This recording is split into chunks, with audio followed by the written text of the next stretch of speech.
मैथिली समस्त स्नेही अनुरागी श्रोताका राजीवक नमस्कार। श्रोतागण, साहित्यिक यात्रा का नव करी लगा आई पुनः हम अपना यूट्यूब चैनल मैथिली स्नेही के माध्यम से अहाँ सबके समक्ष उपस्थित भेलहुँ हाँ। आजुक जे साहित्यिक यात्रा है, एहि साहित्यिक यात्रा का सूत्रधार छथि अपना मैथिली साहित्य के प्रतिष्ठित कालजयी रचनाकार प्रोफेसर हरिमोहन बाबू। हरिमोहन बाबू के रचना सब अहाँ सबके पसिन पड़ैए। श्रोतागण, अपना प्रतिक्रिया से हमरा अवगत करबै छी। अहिना निरंतर मातृभाषा का अनुराग अहाँ सबके बनल रहा से आकांक्षा। रचना से पहले एक बात कह चाहे छी, जो केओ गोटा नव छै हमरा चैनल पर पहले बेर देख रहा है वा सुनि रहल छै, तो चैनल सब्सक्राइब कर ली से आकांक्षा। तो बेस लेल जाओ आजुक ई कथा यात्रा के कथा के शीर्षक छै मिथिला के बेटी। तो बेस लेल जाओ आजुक ई कथा। हे पाहुन, देखू हमरा 10 पड़ल या, आब अहाँके गोटी कटा गेल। ये तितिर दाय, कन्ना नहीं करू, अहाँके तो 2 खुदरा पड़ल अछि। नहीं 10 पड़ल अछि, एकटा कौड़ी चित्त छै से नहीं सुझैया। नहीं 2टा कौड़ी चित्त छल, अहाँ कगना से घुसका देलिए, ताहिसँ एकटा पट भऽ गेल। एना बेईमानी नहीं करू। बेईमानी तो अहाँ करै छी, हारऽ लगै छी तो एना कन्ना करऽ लगै छी। जाओ, आब हम अहाँ से नहीं खेलाब। ई पचीसी के झगड़ा चलते चल कि धप द गाछी में एकटा लाल सिनुरिया आम खसले। तितिर दाय दौड़ली, आ हमहूँ आखिर 10 वर्षक रही। आम लूटे के लेल नहीं दौड़तहुँ तो फिर बाल्यावस्था कहलकै किया। फल ई भेल जे दुनू गोटे एके बेर ओहि आम लग जाकर खसलहुँ। तितिर दाय ओहि आम के बकबका के मुट्ठी में धलें, आ हम तितिर दाय के मुट्ठी के अपना मुट्ठी में कसने। किओ छोड़े के लेल तैयार नहीं। तितिर दाय बजली, हे पाहुन, ई आम हम पेलहुँ अछि, अहाँ हमर मुट्ठी छोड़ि दिअ, नहीं तऽ हम आब दाँत काटि लेब से कहि दै छी। हम जा जवाब दियनि ता तितिर दाय ततेक जोर से दाँत काटि लेलनि जे हम किकिया उठलहुँ। बक द हाथ छोड़ि देलिए। तितिर दाय ओ आम लऽ कऽ पड़ेली। हम अप्रतिभ भऽ गेलहुँ। तितिर दाय मचान पर बैसल दाँत से कुतरि कुतरि कऽ आम खाए लगली। हमरा उदास देख कऽ बजली, कियो पाहुन, अहूँ खाएब?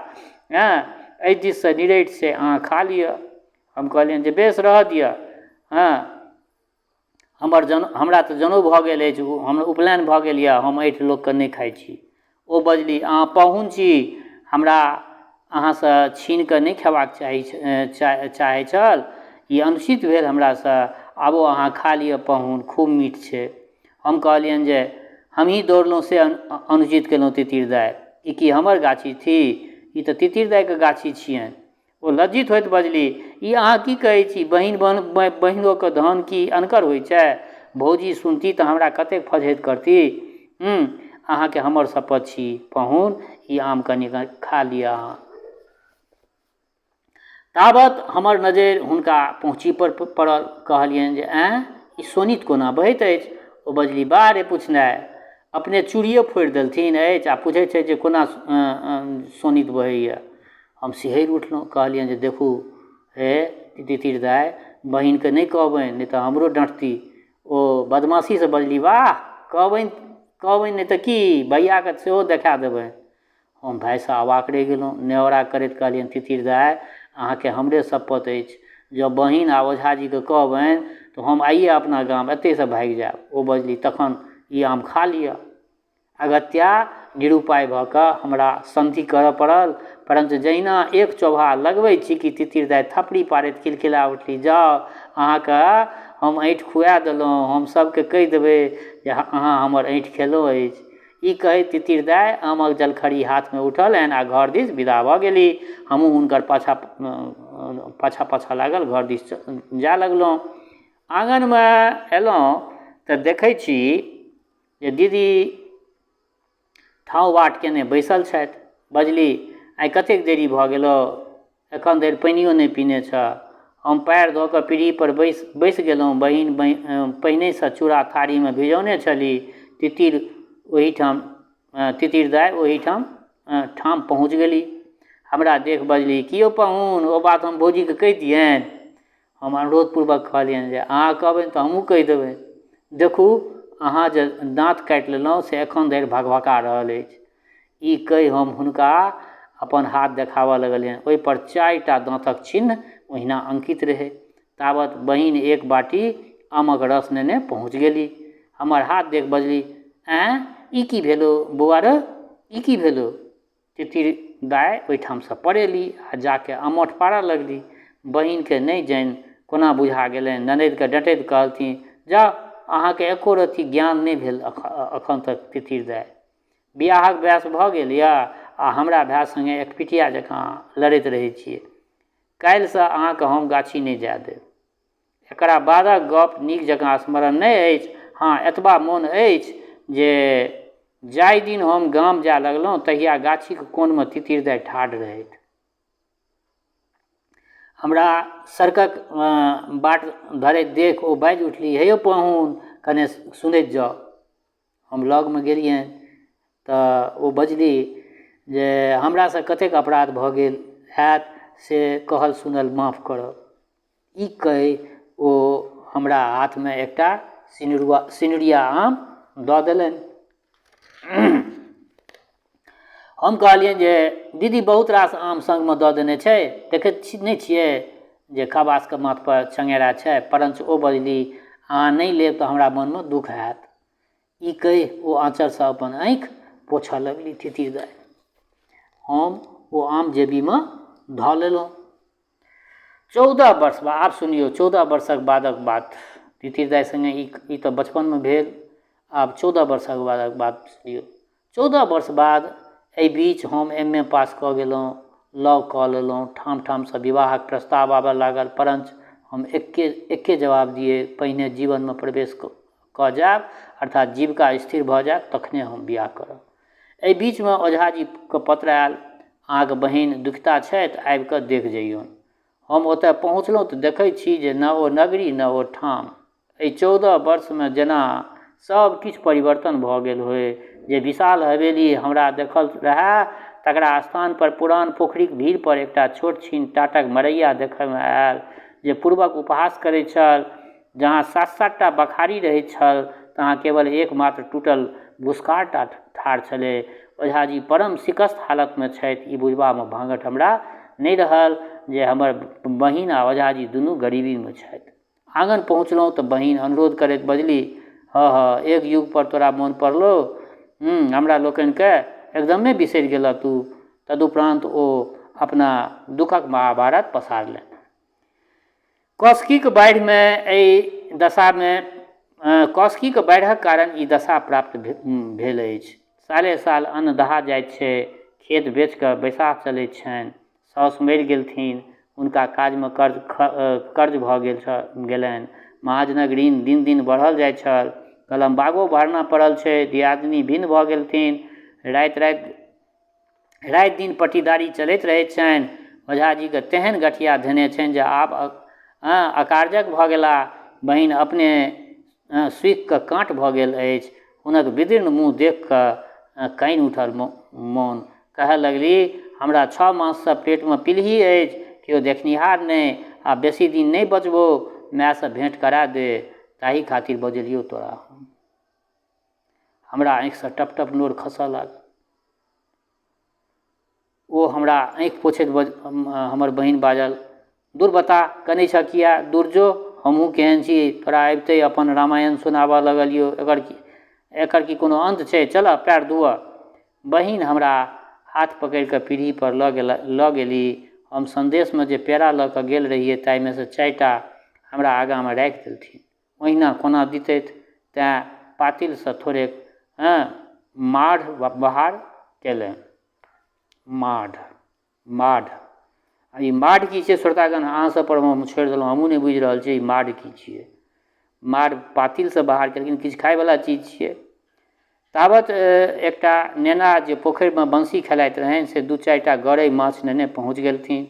बहिन उलसित भए बजली, बौआ, तोरा माछक बड़ शौक रहै छौ ने?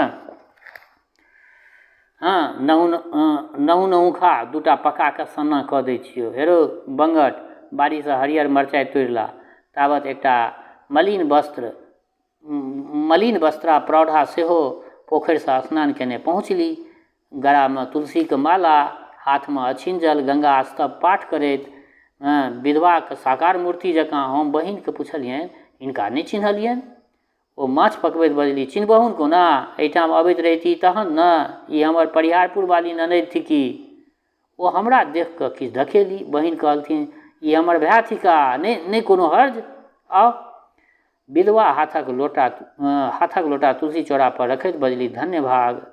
एतबा दिन पर बहिन मोन पर पड़लनि। कोन दिन हिनकर चर्चा नहि होइत छलनि। हम देखल जे हुनका वस्त्रमे ठाम ठाम चिपचेफरी लागल छै, जाहि कारणे समक्ष अयबामे संकोच भऽ रहल छनि।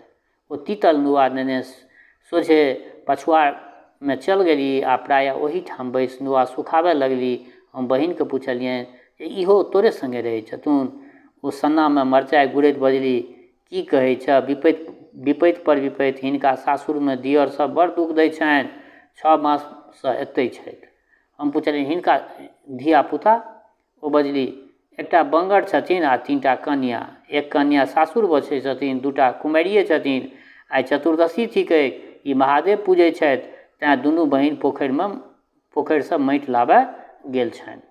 हम पुछलियनि जे हिनका स्वामीके की भेलनि? ओ बजली विधाता हरण कऽ लेलखिन।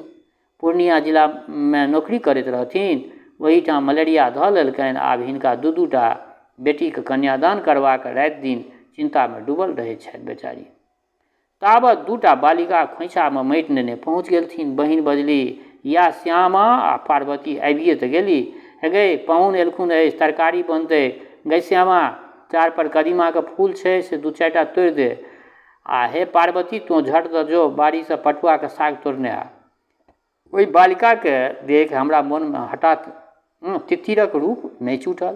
तितिरक बेटीके देख कऽ, ओहि बालिकाके देख कऽ हमरा ओ तितिर दाय मोन पड़ि एली। हम बहिनके पुछलियै दीदी, हम दुरागमनमे जे तोरा सङ्गे आयल रहियौ, एकटा एहने छोड़ी रहै, प्रायः तितिर नाम रहै, ओकर कतऽ बियाह भेलै गे? बहिनक ठोर पर हँसी आबि गेलनि। बजली आब तू ओकरा देखबहक तऽ चिन्हबहक। हम कहलियनि जे जरूर चिन्हबै। ओ चलै काल एकटा आम हमरा देने रहै, से ओहिना मोने अछि हमरा। ताबत परिहारपुर वाली सेहो नुआ बदलि कऽ एली आ माटिक महादेव बनबऽ लगली। हमरा बुझि पड़ल जेना हुनका शरीरक सबटा सोनित पानि बनि कऽ आँखिक मार्गसँ खसि पड़ल हनि। केवल अस्थि ओ चर्मटा शेष रहि गेल छनि शरीर पर। हम जलखै करी से घोटल नहि जाय। बहिन पंखा होकैत होकैत पूछि बैसली बौआ, तो बियाह किएक नहि करै छ? हम कहलियनि जे मोन लागि कनिआँ भेटय तखन ने। बहिन हँसैत पुछलथिन केहन कनिआँ चाहै छ? हम कहलियनि, बहिनके कहलियै जे ओही तितिर सन। जँ ओकर विवाह नहि भेल होय तऽ हम ओकरेसँ बियाह करब। बहिन बजली दूर बता, तो एके रंग सब दिन रहि गेल। वएह तितिर दाइ तोरा सोझाँमे बैसल छथुन से नहि चिन्है छहुन? ओ जे माटिके महादेव बनबै छथिन विधवा, वएह छथिन तितिर दाइ। ई सुनैत परिहारपुर वाली लजा कऽ मुँह झाँपि लेलनि आ हमरा तऽ आश्चर्यक कोनो सीमे नहि रहल। एतबे दिनमे एतेक अन्तर? कहाँ ओ अज्ञात यौवना, कहाँ ई अकाल वृद्धा, कहाँ ओ स्वच्छन्द चहकै वाली तितिर दाइ, कहाँ ई बंगटक माय? हम अविश्वासक स्वरमे बहिनके पुछलियनि आगे दाइ, इएह तितिर दाइ थी की? हम तऽ ई संग हम आ ई एके संग खेलाइत रहै छलहुँ। हम एखन जीवनमे प्रवेशो नहि केलहुँ आ हिनकर सबटा समाप्त भऽ गेलनि। एहि बेर पूर्व परिचित स्वरक किछु आभास सुनाय पड़ल। हे पाहुन, अहाँ अपनासँ हमरा किया मिलान करै छी? अहाँ पुरुष छियै आ हमरा लोकनि जखने कन्या भऽ कऽ जन्म लै छी तखने सब किछु अवधारि लै छी। ओहि समयमे नेनामे ज्ञान नहि रहै, तेँ अहाँसँ बराबरी करैत रही। हमरासँ जे अपराध भेल हो से बिसरि जायब। आँय, अहाँ पुरुष भऽ कऽ कनै छी? हमरा आँखिसँ दहो नोर जा लगल। दूर! तखन हमरा लोकनि कोना धैर्य धारण करब? जँ हम सब अपन नोर बहाबऽ लागी तऽ गामक गाम दहा जायत। तऽ बेस श्रोतागण, बड़ा इमोशनल हिनकर एकटा रचना छल। रंगशालामे 1949में ई छपल छलै। केहन लागल ई रचना?